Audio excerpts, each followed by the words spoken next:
Happy Eid al-Maulud to everyone. It's celebration of the Holy Prophet. Welcome to the show. I am Mariah Afolabi Brown. As always, I have the ladies of your view. Hello, Tope Makotike. Good morning, good morning, good morning. How you doing? I'm good.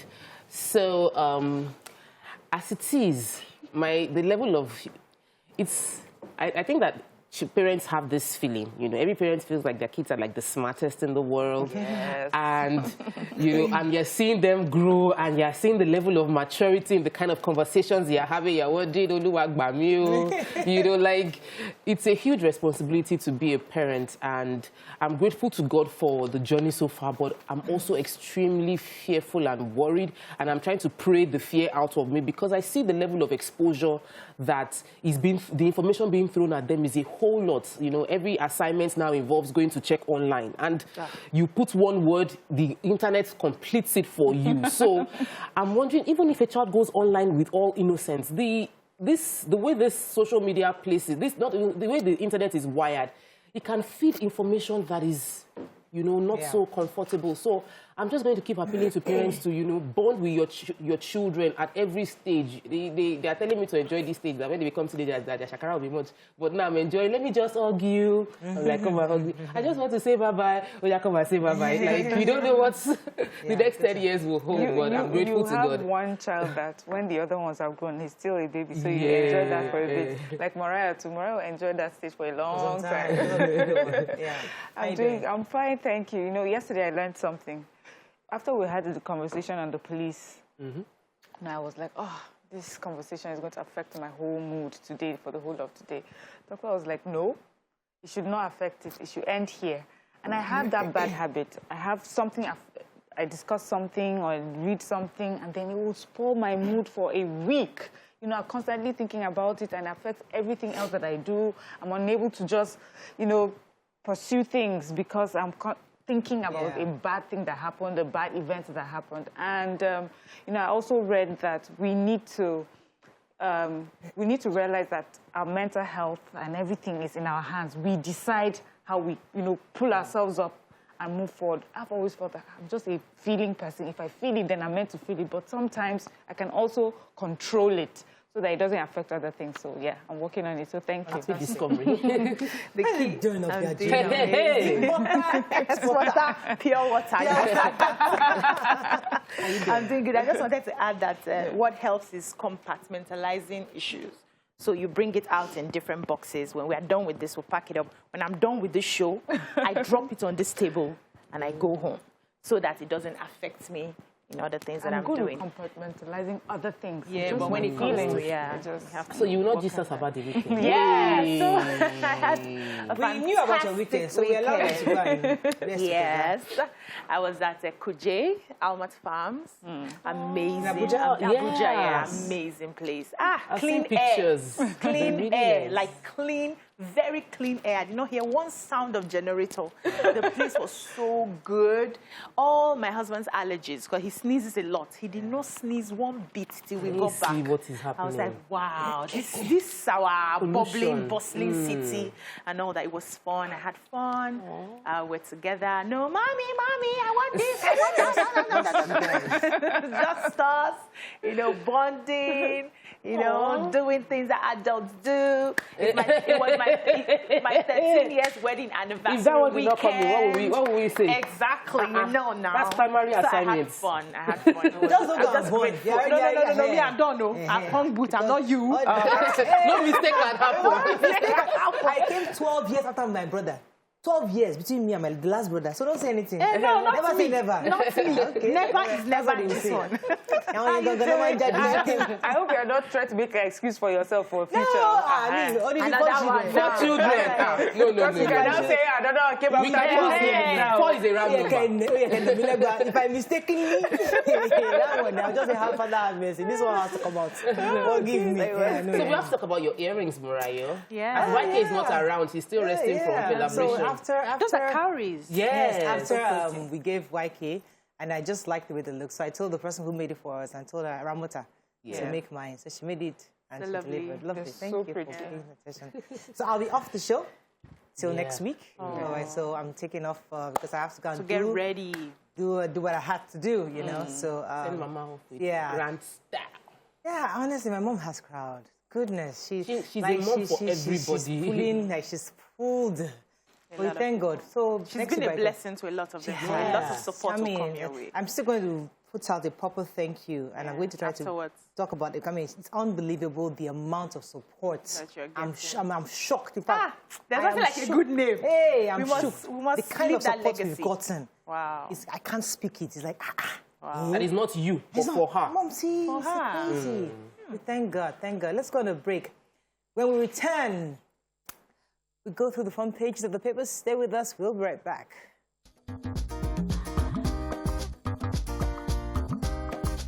Stay tuned. Your View will be right back. Okay, let's start with The Nation. Insecurity others. U.S. joins forces with Nigeria. Oil prices rise pushes foreign reserves to $39.5 billion. Kanu slammed with more treason charges. Police no to hashtag NSAS protest in Lagos. Maulud Nabil, President Sultan Governors can greet Muslims. And Buhari eulogizes ex-US icon Powell. Okay, which story are we taking?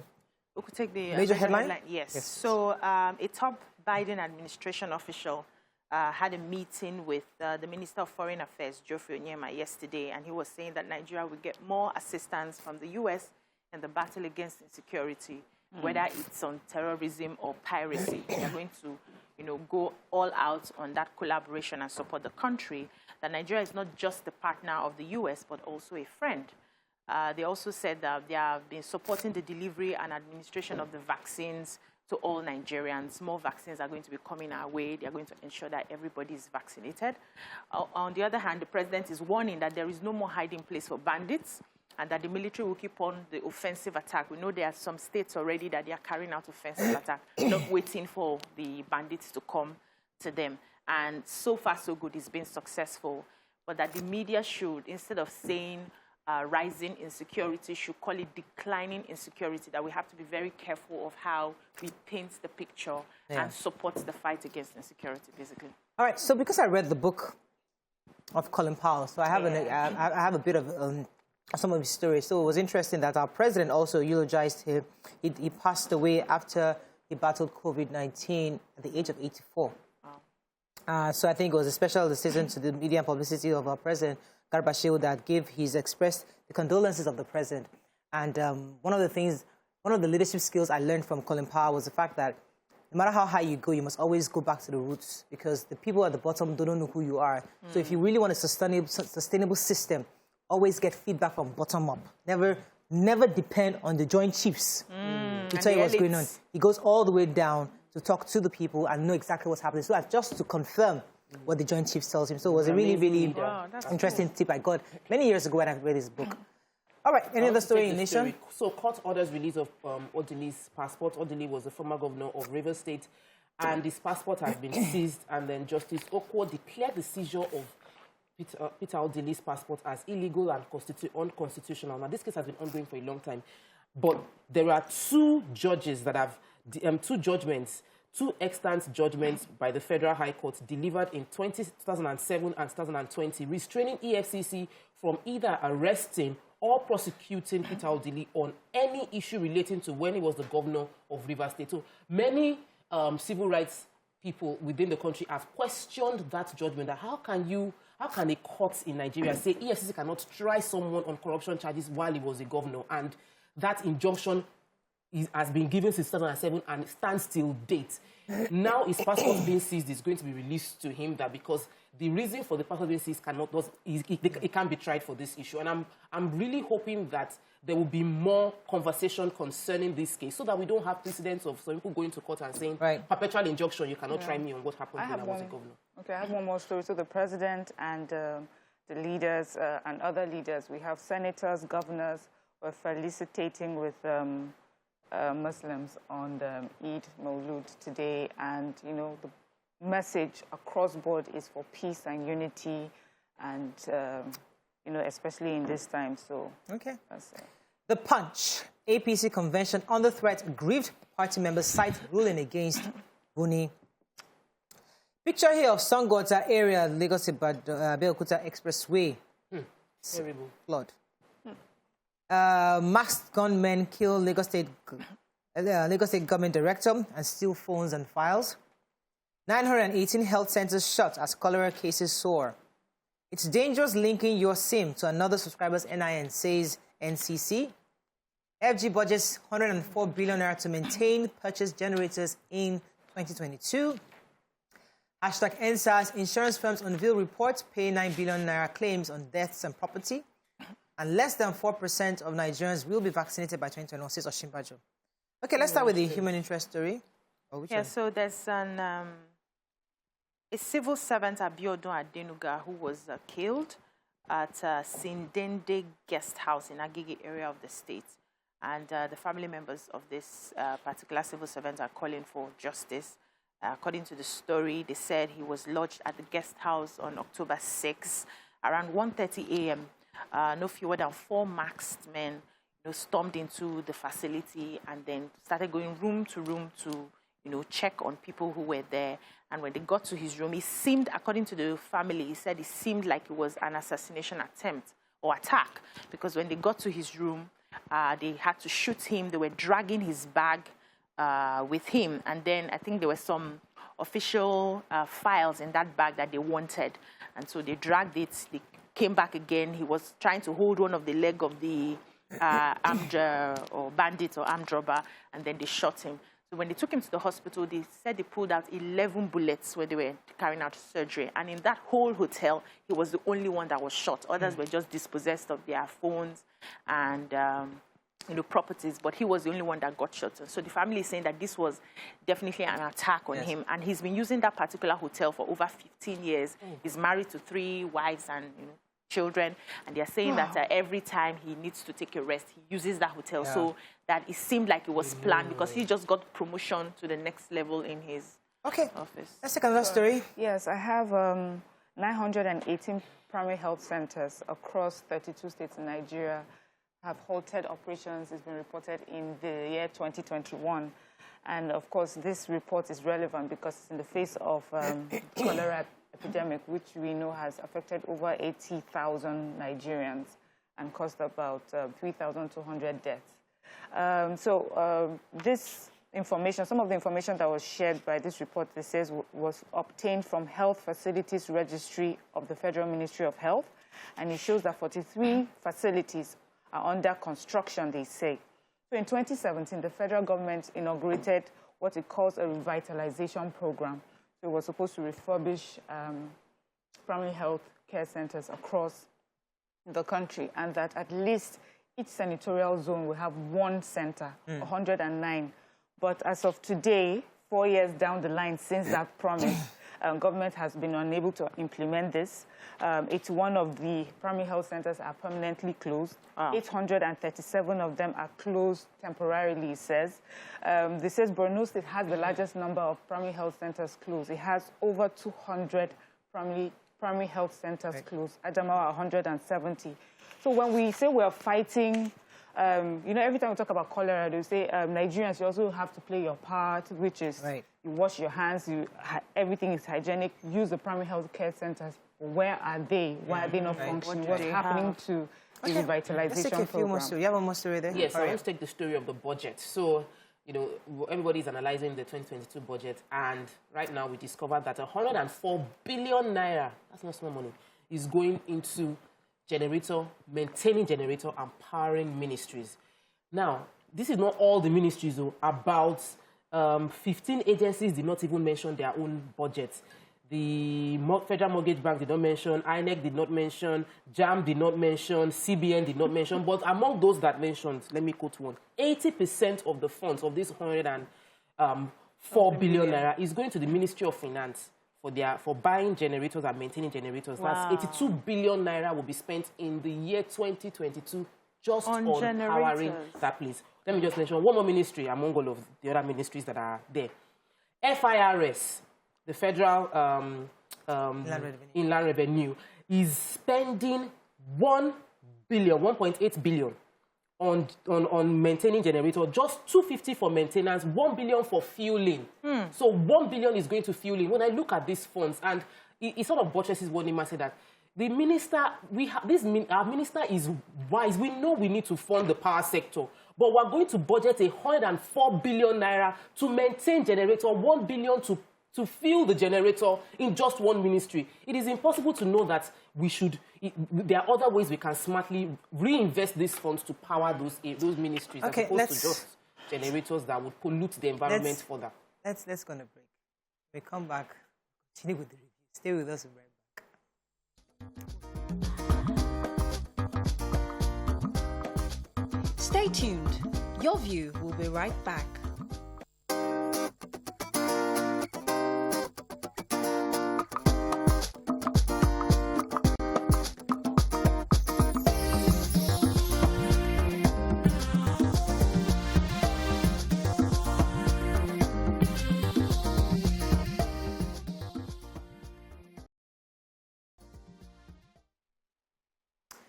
Thanks for staying with us. So quickly, one more story in Punch. Our vice president was attending a conference, a health conference in Abuja, and he was saying that Nigeria is seeing how they can begin to invest in vaccination. He has said that we had vaccinated less than 4% of Nigerians so far, even after the support we've gotten from different countries, that they're partnering with international private sector to see how they can raise $30 million to help finance vaccine plants. BioVaccines Nigeria Limited, chaired by the Professor Oyewole Tomori, and to be owned partly by the Nigerian government. So they're trying to see what they can do to develop the vaccines themselves going forward so we can be self-sustaining. But in the meantime, we've only done less than 4%. Let me take the story of NIN. So I'm sure with somewhere else. Let's move on to Vanguard. We have like a lot of people. So sorry about that. Let's move on to Vanguard. I'm sure we'll say somewhere else. Why protesters are still in detention? FG confirms arrival of final batch of Super Tucano jets. Vanguard. Buhari 2022, OBJ, Jonathan Abubakar, others allocated 2.3 billion naira. Recommendations for Twitter will apply to all social media platforms. 40 killed as bandits attack Goroyo market in Sokoto. And PIA, FG task CEOs of new regulators to petroleum industry growth. Okay. Yeah, Tucano jets. Yes, please. The federal government has taken delivery of the 12 A-29 Super Tucano fighter jets expected from the United States. So the Minister of Information and Culture, Lai Mohammed, said this yesterday on This Morning, I think your view, on TVC. I said your view. And he's also said that they've been used in the Northeast to carry out operations, and that's responsible for some of the successes we've seen so far. So he went ahead to debunk the Wall Street Journal report, which said that 20 million was, paid to bandits in exchange for an aircraft gun. And he's saying that that aircraft gun was stolen from the Nigerian military afterwards. And he's saying that it is not possible for them to pay these bandits because from the area they mentioned, over 150 sections of the bandits exist there. So who exactly did they pay to? And we need to be careful that it seems like some people are trying to peddle these rumors to, make it, to keep fueling, to incite insecurity in the states. Yeah. Okay. So do you want to take your NIN story? Yeah, I was going to also take a story in Vanguard concerning the IPOB and Nnamdi Kanu.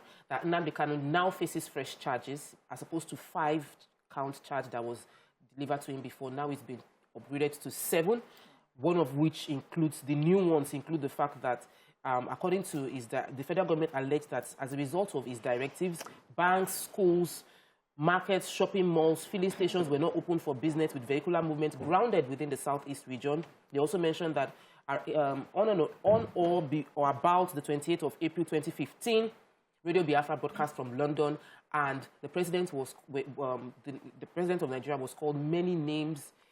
Some of them were mentionable about, insultive names, and that this is part of the charges. They also mentioned, in addition, the fact that in 2018, between 2018 and 2021, he professed himself a member of IPOB, and IPOB is proscribed, which means that he can be charged for acts that contradict punishable criminal code. Okay. So this in addition to others, but the members of Ohanese are telling the federal government that for the peace and stability of the Southeast, can they ensure that Kanu shows up in the court on Thursday so that people can see him and know that he is well? And it's not because they don't want him to face justice, they just want him to be seen, and then a few pictures will show that he's shows that he's being well taken care of. Yes. Okay, let's move on to another story. No, there's a story, Sokoto State on Sunday. Okay. Do you want to take it in Sun? Yes, all right, Sun. Daily Sun. Sun bath in Sokoto market.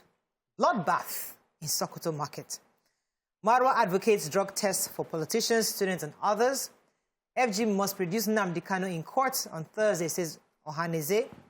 PIA, PPRA, PEF, DPR dead, says Sylvia. #NSAS Lagos panel ends sitting, compensates 24 victims. Editors Conference, Governors Fashola, Mungunu, Irabo, Kiari, and others confirm attendance. So let's take Sokoto and then the drug story. Yes, so on Sunday, it's been reported that 49 people were killed in the Goroyo market. That's the northeastern part of Sokoto State, the eastern part of Sokoto State. People reported that these bandits came in. First, they looked like local vigilantes. They dressed up like local vigilantes, surrounded the market. That this market, at the time they attacked it, was full to the brim, and they just started shooting at people sporadically. From different quarters, they're trying to figure out who these particular bandits were. But a lot of people are saying that it seems to be like a joint effort of different bandits who are agreed for one thing or the other. One particular one is being mentioned that before some 11 herders were killed. And so in vengeance for their death, these people may have come together to, kill the people that they did on Sunday. And this particular area has been attacked so many times. They say in 10 days, 65 people have been killed just in that community. The military has... they also said that mobile police and other vigilantes actually tried to fight them, but they overpowered them. Of course, President has spoken, the military has spoken. They're going to continue to do what they always tell us they will do, find out who they are, protect the people. Okay, so #NSAS. The meeting ended yesterday. Initially, it was supposed to be today, but because of the holidays, they had to finish up their sitting. And we're expecting the reports very soon. But 20 victims of police brutality were compensated with checks of various sums.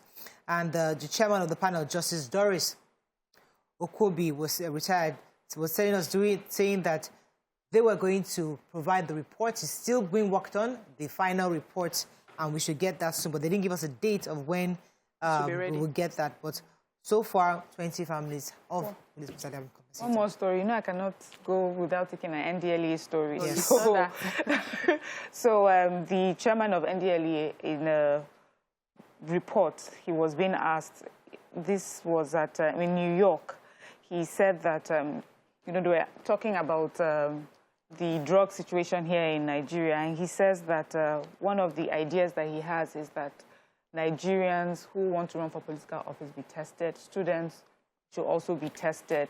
He says if it is acceptable for people to do like a genotype HIV test before they get married, that he's sure parents or intending spouses would want to know the status of who it is that they are going to get married, not for punishment, but just so that you know. And if there any way you could give help, or, help you to even make that decision, it would help. And for students, it will also help us know on time how to give them help. If they go on holidays and they're coming back to school, you know how many people may have used drugs or may need help, rehabilitations and things like that. Okay. Let me take the PIA. So based on the new Petroleum Industry Act, the Minister of State says that the PPRA, that's the Petroleum Pricing Regulatory Agency, the DPR, that's Department of Petroleum Resources, as well as the PEF, that's Petroleum Equalization Funds, are now technically dead because the new system provides new organization, and that the previous CEOs of these companies have now been eased out. They were political appointees, but those that are staff of these agencies are now being redistributed under the new CEOs that were appointed. So the Minister for State for Petroleum Resources, Mr. Timothy Silva, was speaking at the inauguration of the new CEOs, challenging them that they now have a new assignment.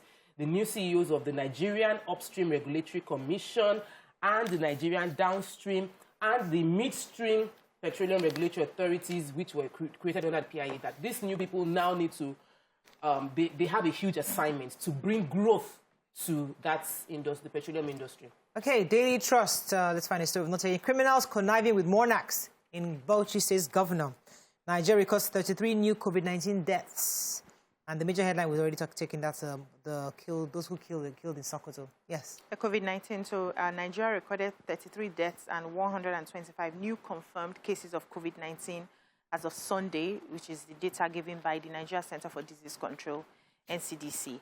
They had gone ahead to mention all the deaths they've had so far. 209,298 cases have been confirmed, 197,143 discharged, while 2,837 deaths have been recorded in 36 states so far.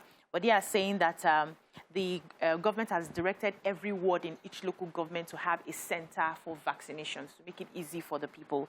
And according to the Minister of Health, $2 billion arrangements for vaccine provision that will cover Nigeria for the next 7 years. So we do not have an excuse in taking the vaccine. Right. Bauchi State Governor is, talking to his commissioners. He says that many of the bad eggs or traditional rulers are conniving with criminals to bring about insecurity, around. It says even though Bauchi State is seen as one of the peaceful states right now, it says that it is taking them a lot to maintain that peace within the country, and that he's asking commissioners and other aides to work closely with local government chairpersons in order to improve the insecurity. He says life is about life and property, and if there's no life, there's really nothing in it. And so he's charging everyone to pay attention. I think we can end with that. Yep. So why didn't take the cement story?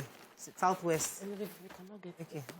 That's all we can take on Front Page Review. When we return, we move on to our hot topic of the day. Stay with us. We'll be right back.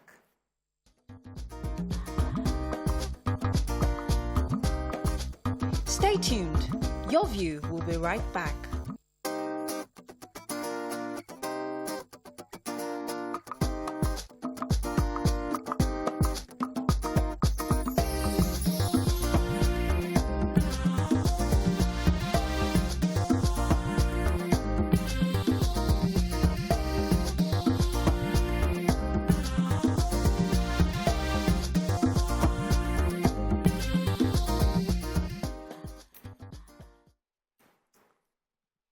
Thanks for staying with us. So, in our president's speech for the Eid al-Maulud celebration, he said that our insecurity is declining. And of course, Nigerians went to social media to say, is this true or not? What are your thoughts on this? And he was referring to the fact that I think it was Garba Shehu that was speaking on behalf of the president, saying that we should stop saying that there's a rise in terror and attacks. That we should be talking about there's a decline. And my question, therefore, to Nigerians, is there indeed a decline? What are your thoughts on this? You can call us on 081-270-53687, 091-390-7694. You can also send us messages on YouTube and Facebook. We'll be happy to read your messages. Now, let's put this in proper perspective. So, yes, they're not saying that there aren't pockets of violence here and there, but they're saying that they are winning the fight against terror. And because of this, they are seeing a decline in terror attack. But in your view, do you think there's a decline? Or do you feel that nothing is actually being done concerning security? No, we cannot say nothing is being done concerning security.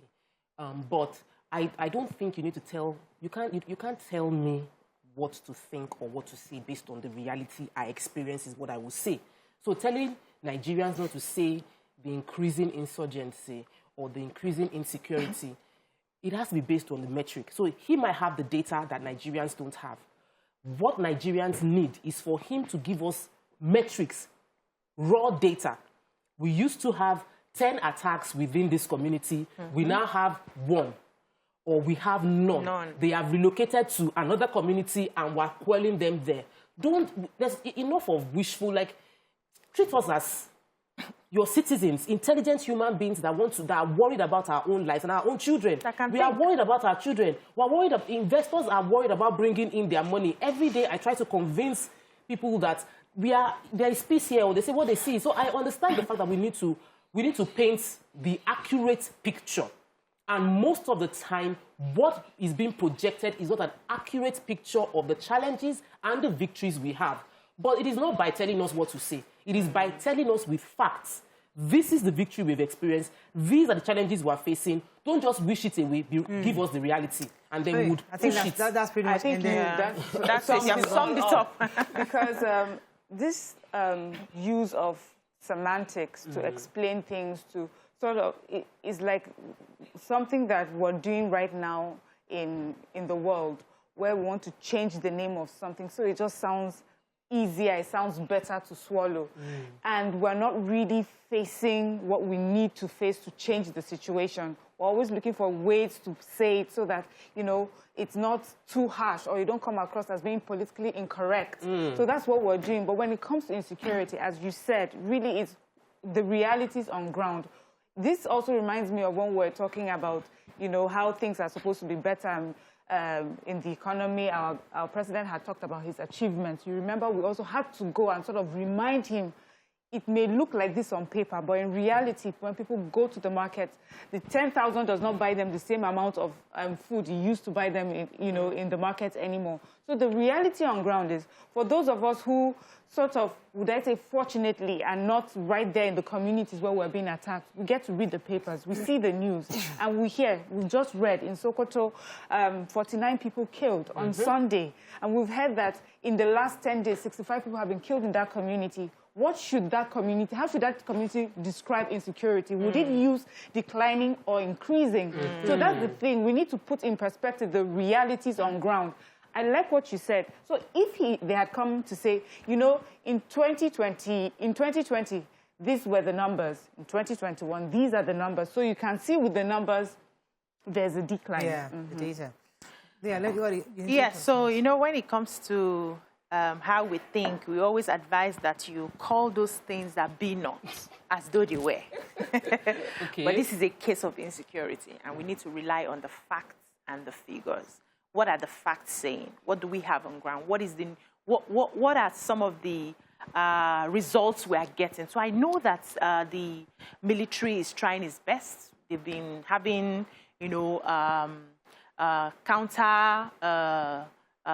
there's this offensive. They've been carrying out offensive. We see that it's happening.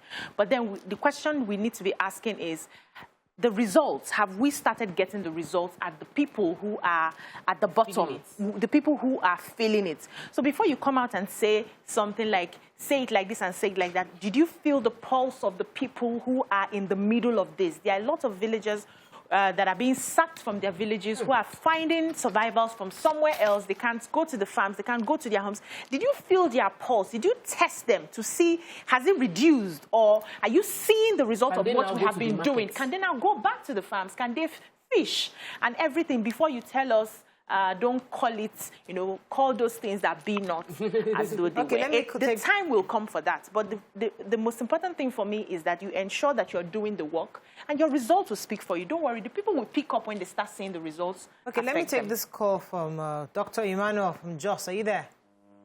Yeah, good morning. Good morning. You're live. Go ahead, please. Thank you very much. Idem Oluk to every Nigerian. Thank you. Good morning. In respect of the insecurity in Nigeria, I lived in the Northeast from 2007 to 2017. Northeast, I mean Yobe, Bauchi, Maiduguri. Now, insecurity started, Boko Haram actually started in 2009 in Bauchi, and we knew how it started. Don't forget that this thing started just like a pressure group, people against one another, and it degenerated into what we have today. I lived in Northeast, and I can tell you for free that there are still areas that are not accessible as we speak. I'm not giving you what I read on the internet. Now, don't forget that the present president at a point in time was appointed by Boko Haram to be their negotiator, and that they should negotiate when he was not president. So You do not expect to set exams for yourself and mark it yourself. You won't mark yourself down. So it's not appropriate for the president to appraise himself.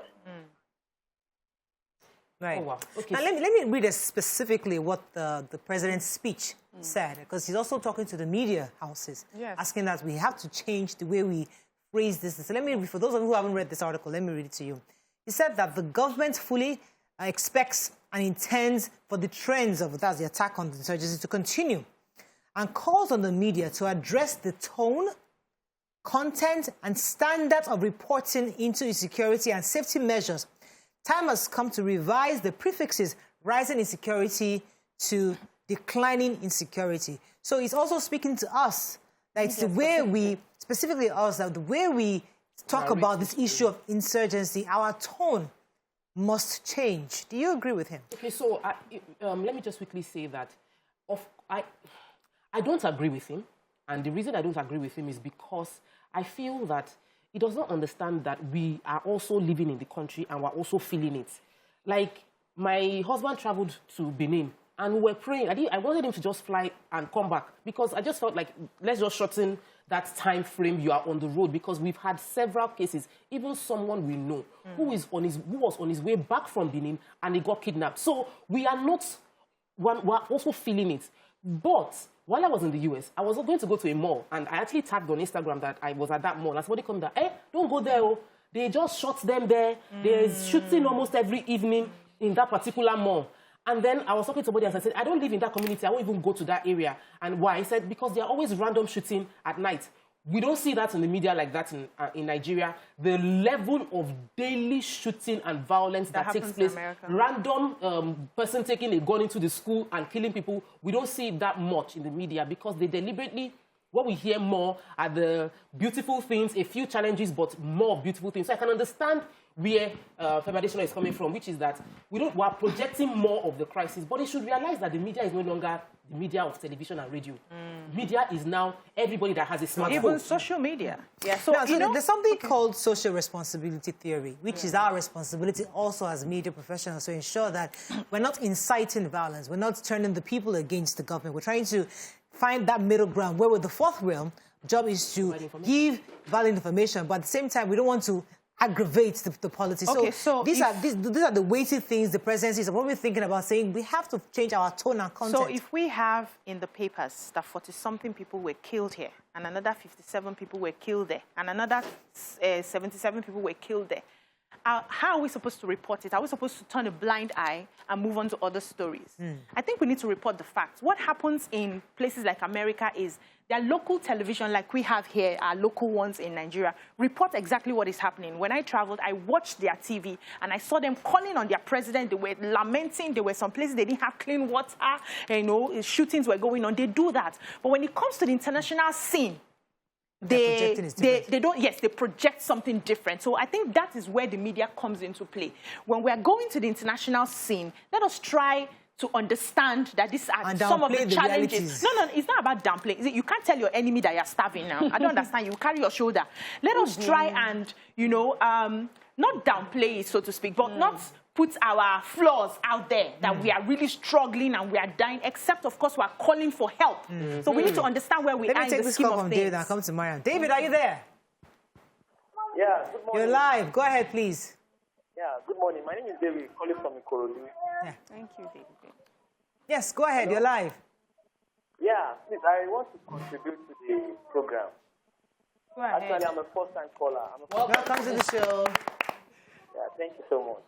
Actually, the way I see this insecurity of a thing, I'm seeing it in another perspective. The perspective I'm seeing it is that, you know, the way the food insecurities are, what we are buying in the market is also a security that is not being secured. You understand? That is the way I'm seeing it. Okay, thank you. Okay. So, having read that, I think what the government is trying to say, maybe, is my opinion, that you want us to balance the conversation. So, I'm hoping that you're saying, when you report that 50 people were killed, please, alongside, report that last week, the military arrested and killed, you know, insurgents or bandits, So people will understand that it's not that they've had like a whole year of just getting away with, you know, the murder and the ransacking, but that government also is doing its part to play. Recently also, I tried to pick stories when we do the newspaper review of our military, you know, when they do go on the attack, the offense, and they arrest people. I'd like to take those stories. And also because sometimes we forget that maybe they're human beings as well, they are sons and daughters. When it usually comes across when you criticize insecurity in the country, sometimes the military feels a bit pained, like, look at the people who are losing every day at the war front. What are you saying? We're not sleeping, we're there, we're working hard, and you do not seem to appreciate that. So I tend to take those kind of stories. So I understand balance, but to lie or to say downplay it, that would be unforgivable, even for the president, even for the administration, because you need to know exactly what is happening on ground. But also for the Nigerian people, you're trying to say to them, let them also know the part that we have played in fighting this insurgency. Okay, let me go on a quick break. When we come back, we'll continue with this conversation. Stay with us. We'll be right back.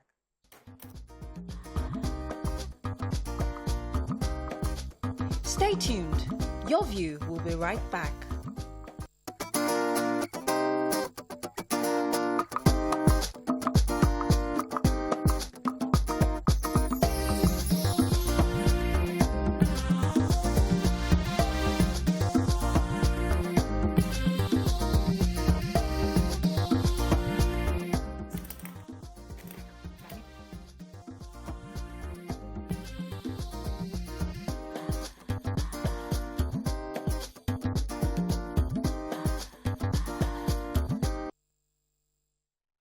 Thanks for staying with us. We're still discussing our president's speech.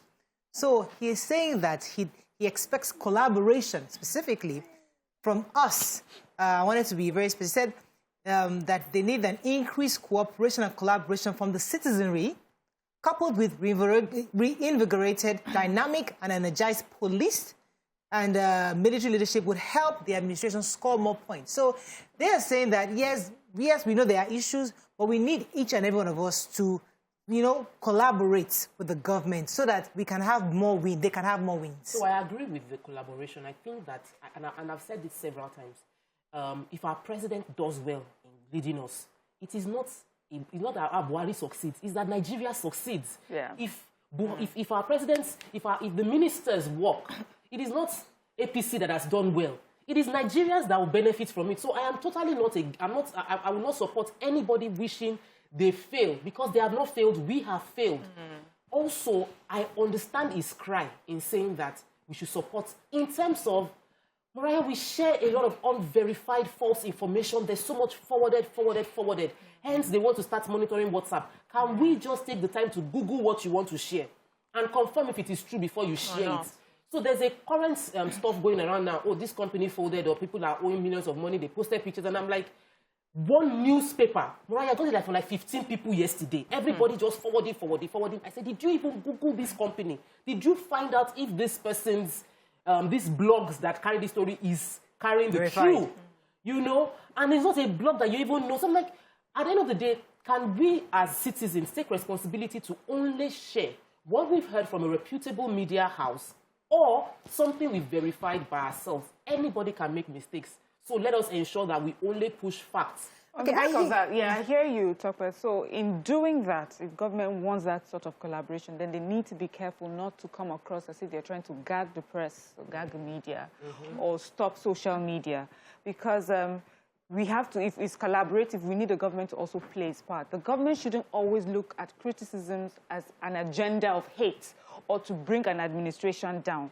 People are speaking because this is what their reality is, because this is what they're going through. They're not speaking just because they want to bring down an administration. That's for politics and for politicians, and you know yourselves. So you can sort that out on a political level. But when Nigerians are speaking, it's because this is what they're going through. And when you do that, they allow the media to give you the true picture of things, to report as it is happening. And where there's a false information, where you think that someone has cooked up the story, the government should also be willing and quickly able to address that. And when Nigerians ask you a question, you must answer them.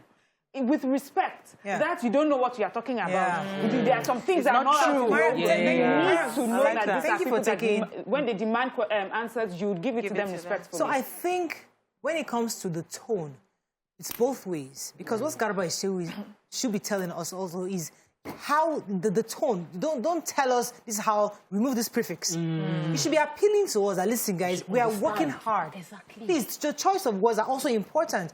The Nigerians would like you to please see what we're doing.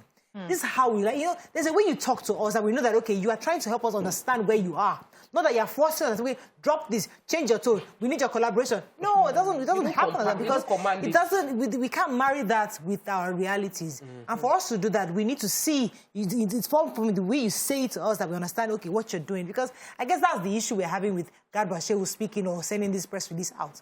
Let me take Perpetual. Are you still there, Perpetual? Oh, yes, I'm here. Good yes, morning, you're live. Go ahead, please. Okay, quickly, I just want to say something.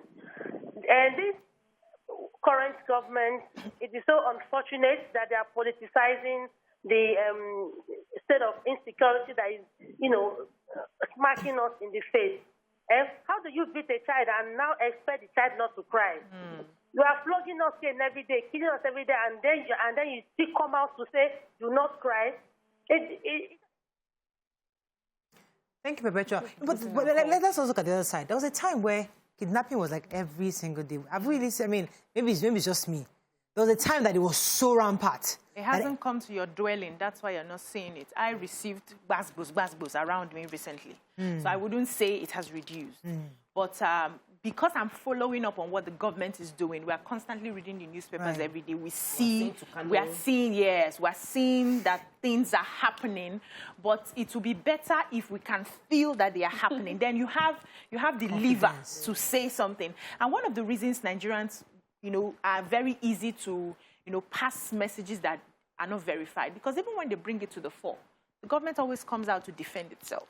The government always comes out to say, it's not so, it's not that, without proper investigation. So there's no trust in the system that if I, report this or I've noticed something happening around here, if I take it to the police or take it to security officials, that they will take time and investigate before, giving us basbos that is not them. It didn't happen to them and all of that. So instead of, taking it through the proper channel so that we can have authenticity, people now just, let's quickly pass it around before they close here, before they block here, before people are not able to hear. So we need, you need to show us more that we can trust you as a government. You need to show us. So you are doing a lot, but there's something they always say, let your good not be evil spoken of. If you show us that we can trust you, that we can ask questions like Miriam said, and you will give us an answer, then we'll understand what you're saying. Let me go to what Garba Shehu said, because I think Miriam touched on it a bit. Because according to Garba Shehu, he said that, President, well, there is work to do. So they admit that there's still work to be done. The men and women in uniform are helping the nation to achieve this goal and desire our collective appreciation and encouragement to do even more, which is what you said. So it's easy for us to say, oh, they're not doing anything. But there are people on the front lines who are dying every day. So for their sake, we should be able to also recognize and collaborate with the government. Say, okay, yes, let us not make it look as if they're not doing anything at all. Saying that we should celebrate our heroes. And that's something the media needs to do a bit more, because we don't highlight those stories. And we see them. After that plane, the helicopter crash, the plane crash, there are stories, we saw pictures of a young woman crying because her husband that she just got married, she lost her husband, and at the end of the day, we need to profile these stories more so that we show the humane side of this war as opposed to the inefficiency of the war. So we're now looking at a balanced conversation now. So our tone is always like, insecurity is rising, but there are people, these are human beings, Nigerians who are dying on the front lines, fathers. But don't we take these stories? Not enough. So that means the papers do not capture these stories enough. So whatever is captured, we take. So we all have to collaborate. So we take it, but the papers themselves should take more of those stories. Yes. So recently, we talked about the children from the Islamic. Mariam, I'm sorry. Aminu hasn't holding. Okay. Aminu, are you there? Yes, I'm there. Please, you're live. Go ahead, please. Sorry for keeping you. Yes.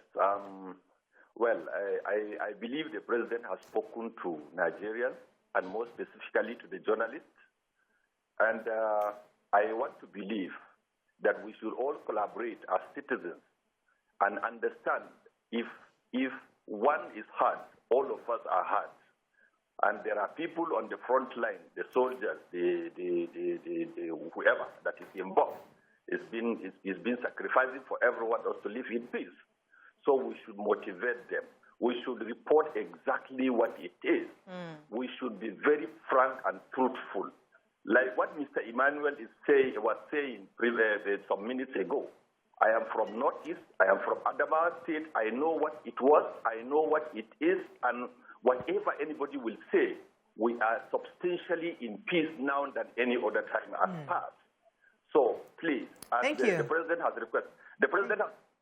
Thank you. You know, interesting to talk about Buhari. All our callers are always supporting, saying that they've seen the difference. So it's interesting. Go ahead, I just Mariam. also wanted to add that recently we had a number of the students who were in captivity for a long time released. That story was a tiny caption, and it went away in a few hours.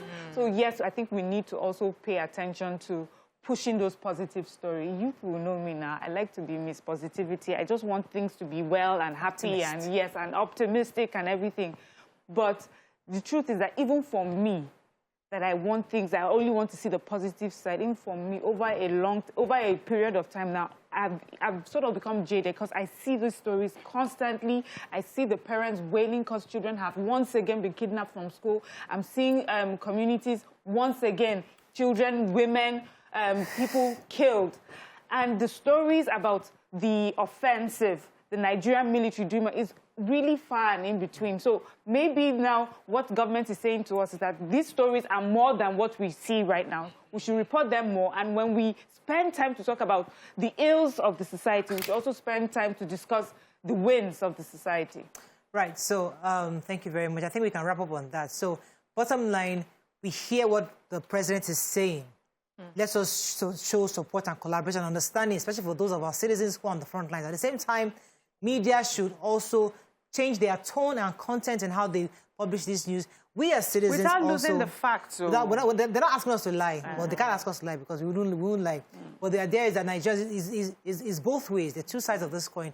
Citizens have the responsibility and the media have the responsibility and the government will have their own responsibilities. That's all we can take on this segment. When we come back, VIO will be our focus. Stay with us. We'll be right back. Yay!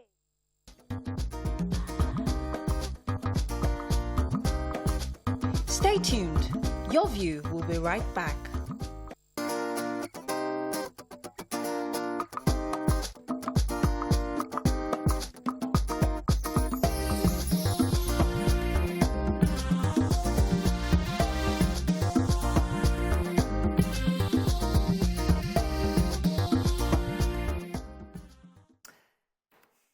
Thanks for staying with us. So we're still having a conversation with the VIS boss. And it's interesting how the Nigerian factor defies technological efficiency sometimes. You know, that you expect that these things would work because technology should help out. But we're saying here now that people actually don't have right information. So my question, therefore, to you is that, is it until we're able to get people to load the right details we can't use that technology? Because I'm sure the state government has paid billions of naira, if not investment into this. Okay, no, that's not what I'm saying. Okay. I'm saying that the technology itself, you need to understand something. Okay, so when technology or whatever else is designed somewhere else for a particular environment and you bring it into ours, there has to be a difference. Okay, so because our environment is not the same from where it's coming from. Okay, so there are processes and procedures in place in which that technology was designed for. So we now want to adapt it into ours. Of course, it works for a lot of people, and some of you have testified here that you do get the text messages and whatnot. Yeah. But I'm saying we still have ways to go in cleaning up the data that is required to make it effective.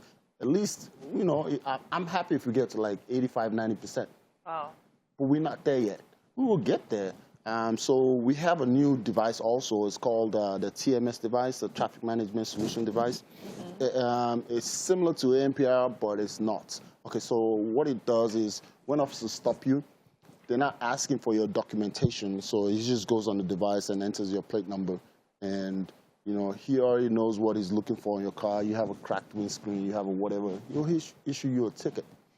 And on that POS that you were saying, yes, Okay, so it is to give the owner of the vehicle the opportunity to pay on the spot instead of having to go into the station to do that. So you can pay right there and there and be on your merry way. What's the person paying for?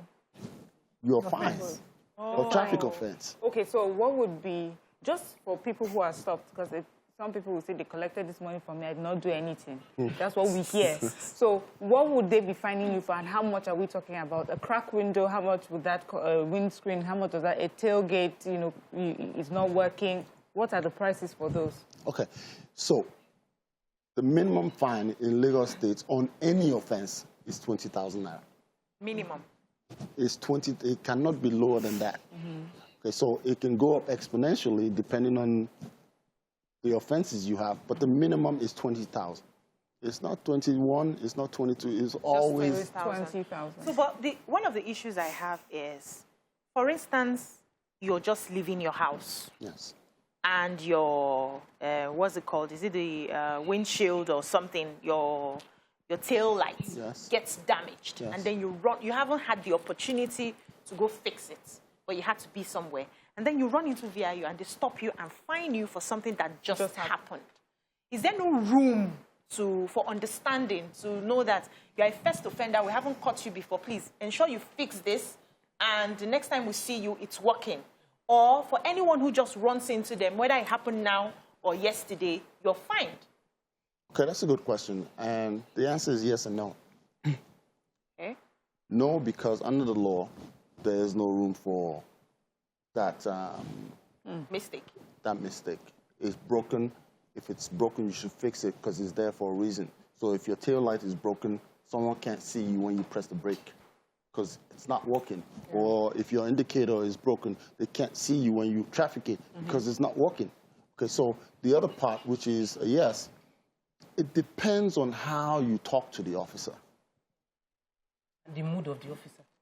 So, because, you know, some citizens have this habit of looking down at officers. It's a bad idea because he's a human being just like you. And if you approach him the wrong way, although they get the training that they're supposed to, but, you know, you have to factor in the human side of it. If you're talking to him like a degenerate, he's just going to... Could it be the officer interpreting it that way and not that the so they have this attitude of you're already looking down on me because you're in the car. Bad days. The big car guy too having a bad day. But also in Nigeria, the attitude is normally of respect because they know this man can just spend, my whole day can just end here. So they're like, let me just pause you. How you day? Hassan has been holding for a while. Hassan, are you there? Good morning, everybody. Good morning. Good morning. Good morning to your special guest of honor. Good morning. Please, sir, you spoke about this attitude. It's not just about the road users, but personnel are culpable. 90% of that attitude you are talking about. You see, the problem we have in this country is this. Whenever we are heading an organization or an enforcement outfit, the first thing we do is to defend them from head to the toe. That's the job of a leader now. Without scrutinizing your people. Look, if you were to put a camera, you will see many of them. Their agenda is to create green box. You see them where they stop. They stop with already a lockdown. And the essence of free labor is free movement of vehicles. You are working contrary to the agenda of Lagos State government. Because of the outcry, the former governor of Lagos State banned you from being on the road about that. You are back on the road doing the same thing. I'm not defending the reckless drivers or irresponsible drivers here. Please. Okay, so... Okay, I didn't really hear what Hassan said. But I think I need to talk about... I expect that what Hassan was saying, which is important, I know you probably heard it, was the defense. Yeah. And I believe every leader should defend, you should defend your team. at least have their back. When you go back inside, you can shout at the team that people are embarrassing us and all of that, but have their back. But I think that whenever we have leaders take that position, it makes the people that you're trying to get on your side to disbelieve everything you say, because you're telling them to their face that what they're telling you, which they've seen, is not true. So that also, we need to find a balance in saying, I hear you, there are many issues and all of that, but I want to ask you specifically about using technology to avoid mood swings, because your officers might have mood swings. Someone has been beaten, he has not eaten, and then he will just decide to harass me. But if we have technology where you note the fact that a week ago, the moment you stop me now, and I tell you, I'm so sorry, you see this, you mean it's not working, the indicator? I didn't know. It's working. You check it, you say, it's working. You say, I'm really sorry, I will fix it today. You notice that warning, you did not fix it. So that the next person that stops me, I'll tell the person that, check your system now. If I've been so we can then use technology to prevent basing it on human intelligence to... Is there something like that already? Well, that's a very good question, and that is part of the reason why we have the traffic management solution. So every time you ticket or you stop someone, you log it in, it'll automatically say first offense or warning, or it comes there. So even when the officer says, okay, madam, go ahead, go, I'm going to let you go. On minor issues, there are some issues they will not let you go, which is a critical offense. They won't, let's just be realistic. Right. But the system also logs how many times. I can track your vehicle across the state. I can tell you, you've gone here this morning, I saw you here, I saw you there, I saw you there. Yes, I can. From my dad, all the officers have those devices with me. And to my learned gentleman that was on the phone earlier, okay, so if you know anything about law enforcement, I don't defend my officers endlessly. I always say that if an officer is above and beyond his call of duty, you should report him. Okay, so if you don't report him, yes, then there is no correction for that attitude on the road. But, you know, a lot of people also say, well, I don't want to be the cause of him. No, that is the wrong attitude. If someone is misbehaving, you have to correct it. I don't, you know, a lot of times I take off the uniform and I'm like anybody else, and which is what I tell them all the time. You take off the uniform, you are nobody. You're just a citizen just like everybody else. So you wearing a uniform does not give you the authority to talk to someone. Harass people. Okay, let me take this call from Dami. He's been holding for a Dami, are you there? Yes, I'm here. You're live. Go ahead, please. Okay, please, I wanted two issues. On this Lagos road, I've noticed that the VIO, they seem to be more concerned about private vehicles, and they usually don't pay attention to the public vehicles. I've been stopped by VIO before, and right where I was stopped, other yellow buses, those are the downfalls, they were passing them, they were going, and they seemed not to care about the condition of their vehicles. Whereas the private vehicles are even in far better condition than the public vehicles. If they put out 10 public vehicles in this Lagos, I can assure that 8 or 9 out of them does not comply with all of the check of the roadworthiness that VIO people are talking about.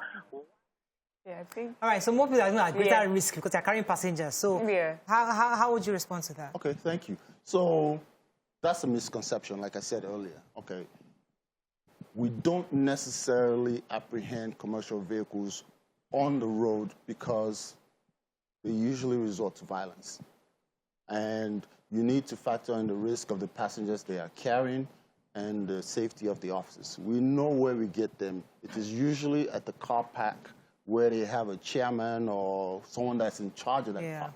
All the officer needs to do is take a cognizant note of the plate number and the bus number. They have a unique bus number. All buses have it on their vehicles. So take it to the chairman. You take it, and we apprehend it. If you come to our yard, you see a lot of commercial vehicles. Either you bring it or we close the park. I'll come to you, Mariam, but there's this, I don't want to forget this one. You said about we have to adapt to Nigerian system. Yes. So in part of the adapting, things like maybe a broken side mirror is not a big deal for us in Nigeria because we find a way to manage. We manage things. You know, abroad, you can sellotape, you know, because our country is fairly, I mean, we have a huge percentage of poor people who are struggling to buy a Tokumbo vehicle that has been damaged. So for them, the car moves. I can see, at least I know I can look back to reverse. We are improvised. We already, our mindset, our car, we're improvised. So why are you using American standard to judge people who are already improvised? We're using a rackety crowd that at least it takes my children to school. Thank you, Mariah. So how do we marry both situations? Okay, so that is a good question. Okay, so I don't marry American or European attitude or technology with Nigeria. It's a totally different environment. Okay, but those things that you're mentioning, you might think it's not important, but it is. It forms a larger part of being a safe driver. And you don't have mirrors, okay? You can't see on your side. It's a fact. You know, put our head out. We do a lot of things. Let me give you a prime example of what I'm talking about. When it rains in Nigeria, what's the first thing everybody does? Find umbrella.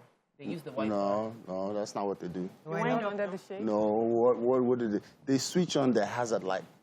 Oh, okay, yeah. Oh, okay, you can see it because it gets foggy. No, that's not what it's for. Just so that you know the next person in front of you. Okay, so what you're supposed to do is switch on your headlight. Yes. Okay, because if you switch on your hazard lights, you cannot indicate whether you want to go left or right. It doesn't work. But the people behind you would know there's a car ahead because I need those lights blinking because it's dark. No, if you switch on your headlight, that's why you have tail lights. And you have headlights. That is what they're for. So give us this information. How you No. Not to be fed the information. No, not be fed information. But there's a way we like to call abroad. There's a way they do things. They keep reminding people. It becomes like this one now. This switching on of hazard light is now like a part of Nigeria. I saw them doing it. And then you have to follow. follow. Because I went to driver school and I wasn't taught to do that. But I saw everybody doing it when they're doing it. And I started feeling like maybe to protect myself. So keep giving us the way that we get our driver's license in Nigeria is different. If we go through the proper training and everything, you get some of this information. But you forget. But I just wanted to mention, you know, you talked about complaints. Because I have that. Sometimes I want to complain. And I want to make sure that my complaint gets to the right office and something is done about it. But I don't want to spend my whole day when I'm supposed to be running, picking up my kids from school to do that. What app can I use? What number can I call to make sure that my complaints are registered and something is done about it? Okay, it's twofold, right? Okay, so if you have a complaint about a particular, like say that Shodex place you're talking about, there is a zonal head there that you can complain to. Okay, you can just walk in. You don't even need to stay there. Walk in, collect his phone number, send him a text message, and if he can't handle it, he'll send it to headquarters. We have a department that deals with that issue. So I need people like you to report whatever it is that you're seeing so we can make the corrections in-house as necessary. And how do I follow up to make sure that complaint is addressed? So that's what the department is for. They will call you back to address the issues that you have. This is jumping quickly. Okay, yeah, so some people have reported that the roadworthiness in Ogun State does not apply to Lagos State. Is it not supposed to be to have been judged based on the same criteria? Why do we have to get another one or be seized when you get into Lagos State and you have Ogun Road worthy? Are you saying Ogun roads are not worthy enough for that certificate? Okay, so that's one. Yeah. But secondly, is there any way? Any way that you can extend the time? Like if somebody commits an offense, you give them some time to have rectified it before, getting them to pay a fine. Okay, the first one, there's a misconception. So roadworthiness and vehicle documentation is a state matter.